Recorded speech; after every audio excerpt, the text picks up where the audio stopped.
Vasco, hein? Pega o Lanús hoje, lá na Argentina, a estreia do Fernando Diniz, já com essa pedreira. Para as ideias do novo treinador do Vasco saírem da teoria para a prática, ainda vai ser preciso muito tempo. O tempo é uma grande dificuldade, né? O tempo certamente é o maior inimigo do Diniz para arrumar esse time do Vasco. Fernando Diniz mal chegou e já carrega a expectativa da torcida.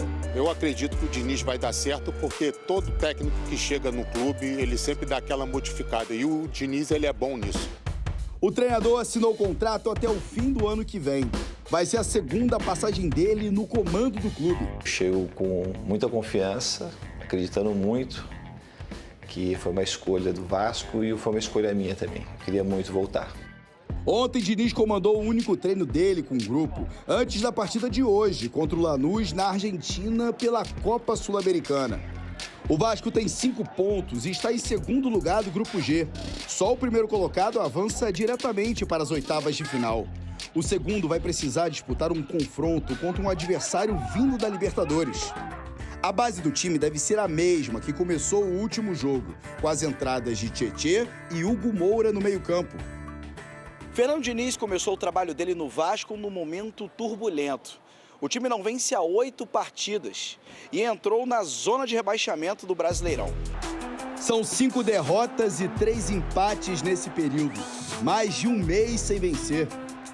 Hoje, contra o Lanús, vai ser a primeira oportunidade para ver o Vasco à feição do novo treinador. A gente vai precisar de tempo para ver o Vasco jogar como o Diniz gosta de jogar. Talvez o Diniz faça uma readaptação do seu sistema de jogo para poder fazer com que o Vasco se recupere aí dentro do campeonato, dentro da temporada. Fala aí, fanático vascaíno, fanática vascaína. Que alegria encontrar você aqui nesta terça-feira, dia de Sul-Americana, enfrentar o Lanús na Argentina e estreia do técnico Fernando Diniz. Então chega deixando o seu like. O like é a certeza que você quer a vitória do Vasco hoje e vai torcer muito para o time voltar com um bom resultado da Argentina. Já comenta quanto é que vai ser o jogo hoje lá em La Fortaleza, diante do Lanús. E claro, se inscreve no nosso canal. Muito obrigado. O canal tá voando, tá crescendo muito graças a você que enxerga em mim um representante do torcedor vascaíno. E assim seremos, com cobranças, claro, como tem que ser feita, e também com elogios, com apoio, porque hoje eu vou vestir cada vez mais a nossa camisa para empurrar o time. Claro que sim.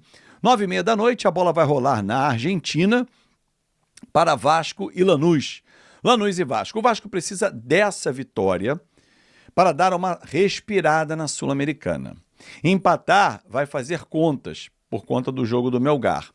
Se perder, não tem mais como avançar direto para as oitavas. Então, o Vasco tem o último jogo depois em casa, com o Melgar. É fazer hoje o que não tem feito há 8 partidas. Vencer. Boa sorte, Fernando Diniz, que vai estrear no comando do Vasco, né? Vai pela segunda vez comandar a equipe. Ele que não teve tempo de mudar nada, gente. Tecnicamente, taticamente, nada. Ele chegou ontem, se apresentou aos jogadores, bateu um papo rápido, treinamento, aquela cobrança Diniz e foi para a Argentina. Não teve como mudar. O que ele pode começar a mudar e apresentar de novidade é o estado anímico dos atletas. Aquela empolgação que a gente não enxerga em campo, ele vai começar a cobrar. E quem não correr, vai sair. Não adianta ter nome. Com o nome, mais não vai jogar no Vasco. E esse recado, ele é dado a todos. Só o nome não basta. Hoje, por exemplo, há jogadores no time titular fazendo hora extra e jogando com o nome. Se não render, ele vai trocar. Mas para o jogo de hoje, a tendência é o mesmo time que jogou com o Vitória. Léo Jardim, Paulo Henrique, João Vitor, Luiz Gustavo e Piton. Hugo Moura, Tietê, Hugo Moura, Jair, Hugo Moura e Esforça. Acho que essa é a tendência de time ali no meio-campo com o Coutinho, né? Ou o meio-campo que foi do Vitória. Esforça, Paulinho e Coutinho. Paulinho foi mal de novo. A tendência é o Gomora, Esforça e Coutinho. Na frente, Rayan, Verratti e Nuno. Dá para mexer um pouco ali? Esforça, Tietê e Coutinho? Dá. Fica mais exposto o meio-campo? Sim. A defesa fica mais exposta? Sim. Porque o Tietê não tem o mesmo poder de marcação do Gomora, mas com a bola nos pés tem mais qualidade para sair para o jogo. A delegação está acompanhada do presidente Pedrinho, do diretor de futebol, o Felipe, do diretor jurídico, Felipe Carregal. Esse eu não sei por que viajou, mas pode ter viajado porque ele quis, por conta própria e tal, mas não vejo nenhuma utilidade dele estar nessa viagem. Assim como o presidente da Assembleia Geral também, Alain Belaciano. Mas nada impede que nenhum vascaíno queira ir à Argentina, possa ir e viaje. Agora, o Pedrinho, o CEO Amodeu e também o Felipe, esses são representativos da SAF, sim. Presidente do clube, sócio atuante, o diretor de futebol. O torcedor discorda, e eu também.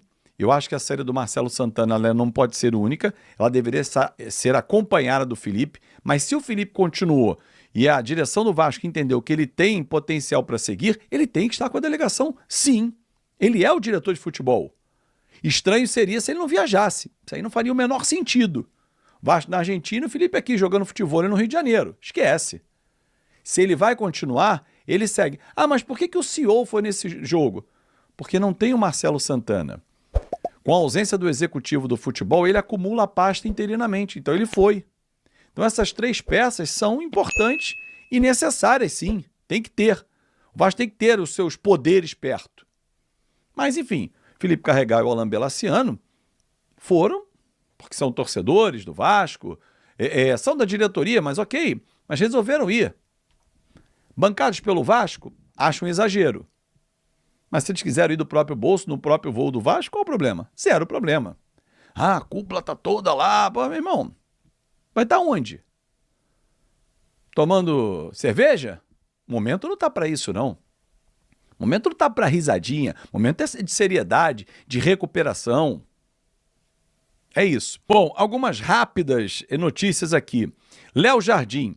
O jogador tem contrato com o Vasco até dezembro de 2025. Vai jogar com o Lanús hoje.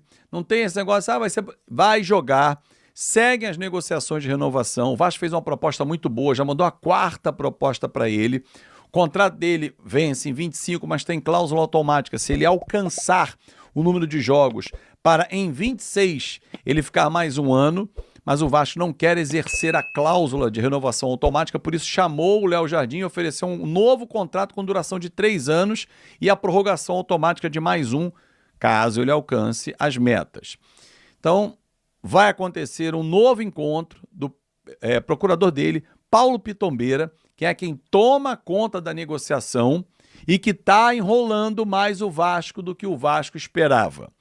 Agora, o senhor Léo Jardim também, por sua vez, tem que dar um checkmate. Eu quero ficar. Vamos melhorar a proposta, mas eu quero ficar.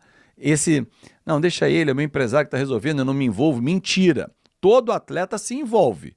E o Léo Jardim deveria fazer o mesmo. Mas, enfim, eu tenho a impressão que ele vai ficar. E o Vasco não precisará exercer cláusula automática, até para não ficar com cara de bico dentro do Vasco, né? Ah, mas o Palmeiras quer, o Cruzeiro quer. Irmão, vamos lá, vamos ver. O Vasco vai chegar ao seu limite e, segundo eu soube, eu falei inclusive com o Pedrinho no último sábado, ele me disse, olha, o Vasco fez uma proposta muito boa.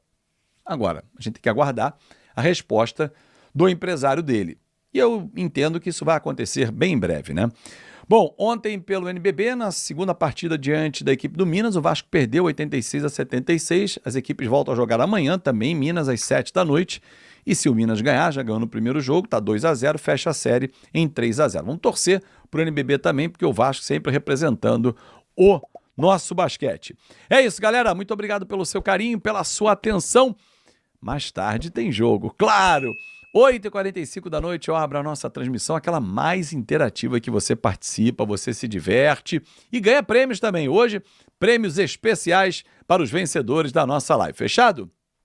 Dá aquela moral, se inscreve no nosso canal e vamos juntos, porque aqui é lugar de fanático vascaíno. Tchau! Com a recente chegada de Fernando Diniz ao comando técnico do Vasco da Gama, a diretoria Cruz Maltina começa a se movimentar nos bastidores em busca de reforços para qualificar o elenco. O treinador, que fará sua estreia nesta terça-feira diante do Lanús, pela Copa Sul-Americana, já apresentou alguns nomes de interesse ao presidente Pedrinho. Entre os atletas sugeridos por Diniz estão o volante Wallace e o lateral direito William, ambos atualmente no Cruzeiro. Os dois jogadores trabalharam com o técnico durante sua passagem pela Raposa e agradam ao comandante vascaíno. A saída de Diniz do clube mineiro também marcou uma queda no prestígio dos atletas com o novo treinador celeste, Leonardo Jardim, o que pode abrir caminho para uma investida do Vasco. Até o momento, no entanto, a diretoria cruzmaltina ainda não formalizou qualquer proposta ao Cruzeiro. Internamente, a ideia é avaliar o desempenho do elenco nas próximas partidas sob o comando de Diniz, ao mesmo tempo em que se observa o mercado em busca de oportunidades. Com a janela de transferência se aproximando, o Gigante da Colina planeja agir com cautela, mas não descarta movimentações pontuais para fortalecer o grupo. A expectativa da torcida é de que, com Diniz à frente e possíveis reforços no radar, o time possa apresentar um futebol mais competitivo e brigar por melhores posições nas competições da temporada. Bom torcedor cruzmaltino, agora eu quero saber de você. O volante Wallace e o lateral direito William são bons reforços para o Gigante da Colina? Coloque sua opinião nos comentários, não sei se você sabe. Mas sua opinião é muito importante para o Vasco. A qualquer instante eu volto com mais uma notícia do Gigante da Colina.